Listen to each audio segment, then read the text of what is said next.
शिवकालीन वाघनखं आता 7 फेब्रुवारीपासून नागपूरमध्ये असतील। पहिला मान साताऱ्याला मिळाल्यानंतर दुसरा मान हा नागपूरला देण्यात आलाय।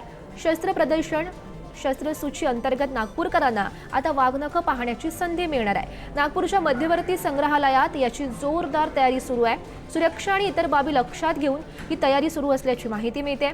वाघनखांसोबत शिवकालीन 200 शस्त्रास्त्र सुद्धा या प्रदर्शनात असतील अशी ही माहिती समोर येते आहे।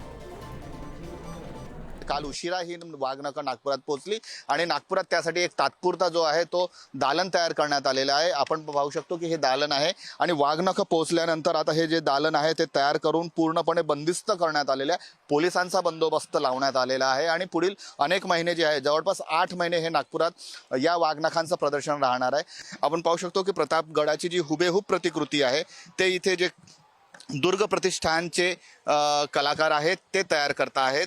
हा प्रतापगड जो आहे तो ऐतिहासिक प्रतापगड असा आहे। याच किल्ल्याच्या पायथ्याशी जे आहे ते छत्रपती शिवाजी महाराजांनी अफजल खानाचा कोथळा वाघनखांचा वापर करून काढलेला होता आणि हे ते ठिकाण आहे जिथे हा संपूर्ण घटनाक्रम झालेला होता।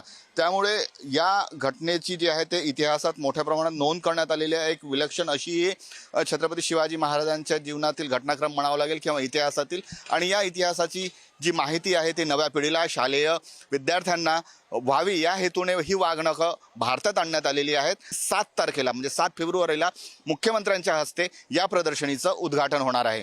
कॅमेरामन मंगेश हस्तकसह जितेंद्र शिंगाडे, पुढारी न्यूज, नागपूर।